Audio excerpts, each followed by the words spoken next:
얼마 전에 시를 한 편 보았는데 참 마음에 와닿는 시였는데 대추 한 알이라는 시입니다. 제가 한번 읽어보겠습니다. 대추 한 알, 장석주. 저게 저절로 붉어질 리는 없다.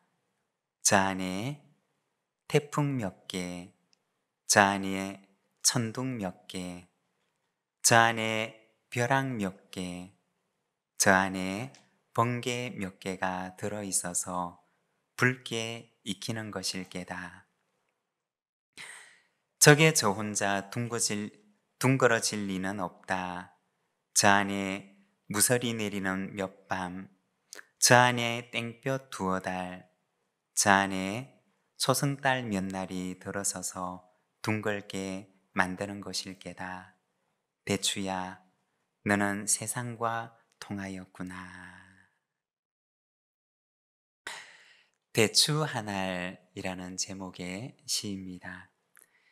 작은 대추 한 알 속에도 태풍이 몇 개가 들어있고 천둥이 몇 개가 들어있고 또 벼락이 몇 개가 들어있습니다. 그래야지 한 알의 대추가 붉게 무르익는다는 것입니다. 둥근 대추 한 알 속에는 무서리 치는 밤이 몇 밤이 들어있고 땡볕이 내리쬐는 날이 몇 날이 있고 또 초승달 몇 날이 있어서 한 알의 대추를 둥글게 만든다고 합니다. 대추 한 알도 그러한데 우리의 인생은 어떠할까요? 우리의 인생에도 태풍 치는 날, 천둥 치는 날, 벼락 치는 날, 무서리 내리는 날, 그리고 땡볕 같은 날들이 모여서 우리의 인생을 아름답고 붉게 무르익도록 합니다. 언젠가 한 은퇴한 목사님의 글을 보았던 적이 있습니다. 인생의 황혼은 저물어가는 시간이 아니라 노을처럼 세상을 아름답게 물들이는 시간이라고 하는 글을 보았습니다. 우리 인생은 저물어가는 것이 아니라 세상을 아름답게 물들여가는 것이라는 것입니다. 태풍 몇 개, 천둥 몇 개, 벼락 몇 개가 들어있는 우리의 인생. 그러나 이 시간들을 넘어서 노을처럼 세상을 아름답게 물들여가는 저와 여러분의 삶이 되시기를 바랍니다.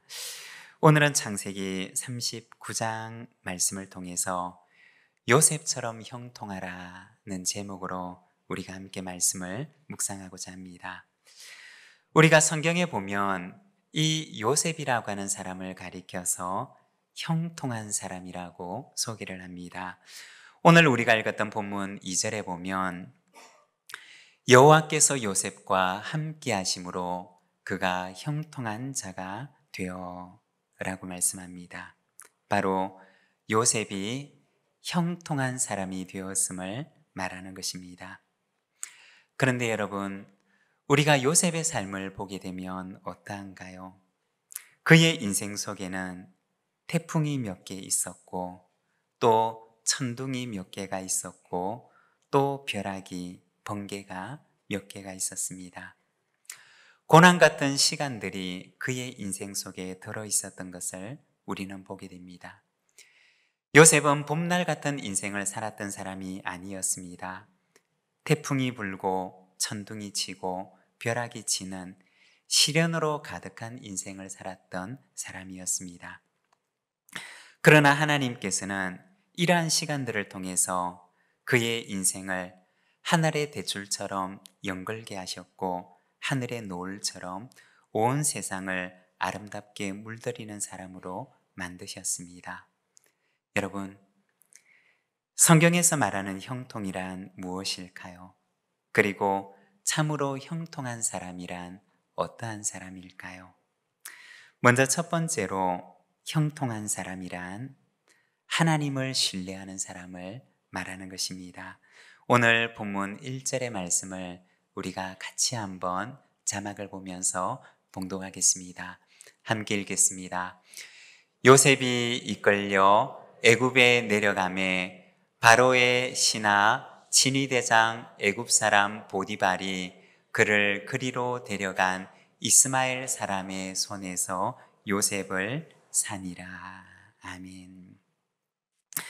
오늘 말씀에 보면 요셉의 인생 가운데 가장 어두웠던 그 고난의 시절을 보여주는데, 그가 이끌려서 애굽으로 내려갔음을 말해줍니다. 이때 요셉의 나이가 얼마였느냐?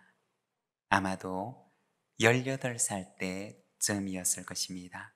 그러면 가고 싶어서 간 것이었냐? 그렇지 않았습니다.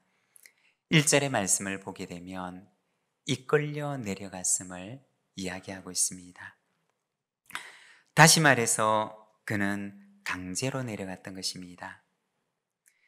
요셉의 마음속에 있는 그의 인생의 계획표 속에는 결코 이 애굽이라고 하는 것이 존재하지 않았습니다.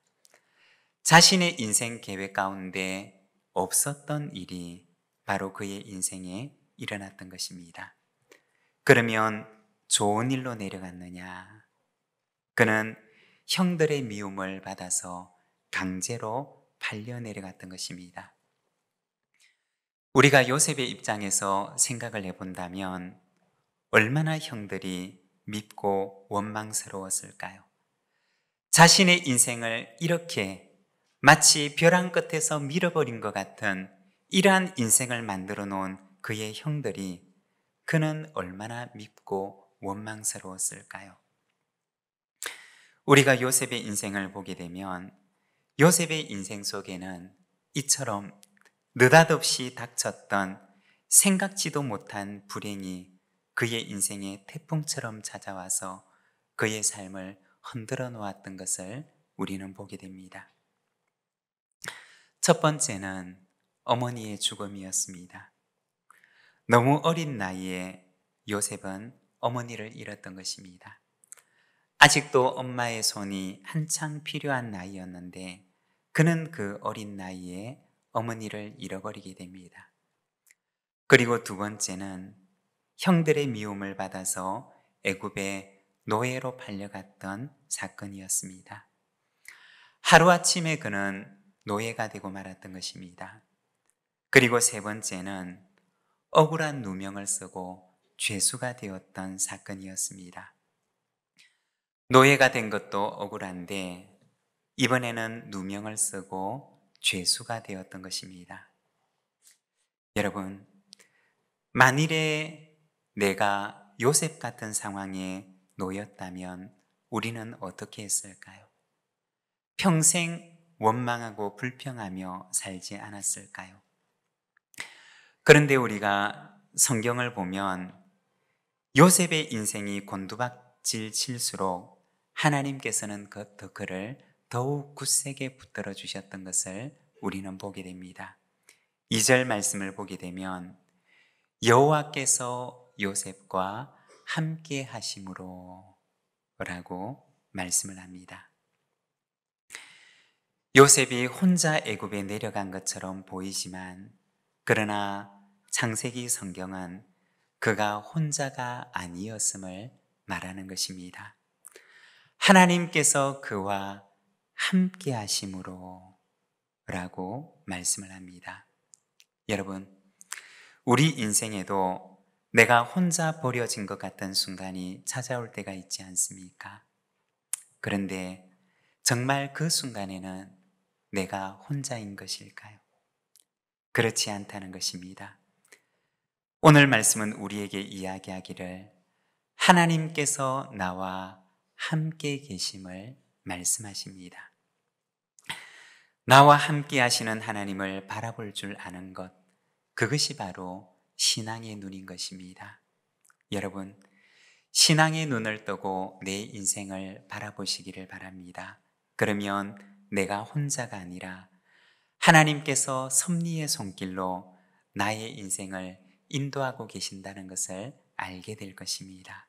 여러분, 신앙의 눈을 뜨고 하나님을 바라보고 내 인생을 바라보는 자가 되시기를 바랍니다. 하나님께서 오늘도 나와 함께 계심을 믿습니다. 그리고 두 번째, 형통한 사람이란 빛 가운데로 걸어가는 사람입니다. 7절에서 10절의 말씀을 우리가 함께 봉독하겠습니다.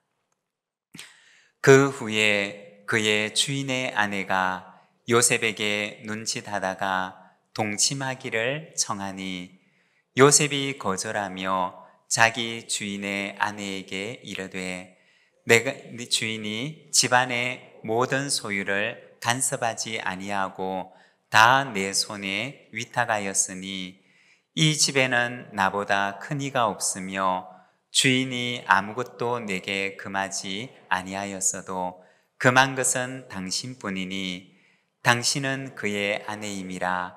그런즉 내가 어찌 이 큰 악을 행하여 하나님께 죄를 지으리이까.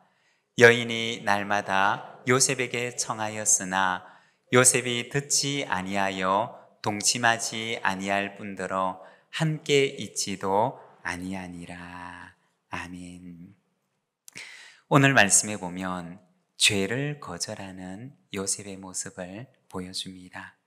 여러분, 요셉이 죄를 거절한 대가는 무엇일까요? 그는 죄를 거절함으로 인해서 주인에게 미움을 받게 됩니다. 그리고 억울한 누명을 쓰게 됩니다. 그리고 급기야는 왕의 죄수를 가두는 감옥에까지 갇히게 됩니다.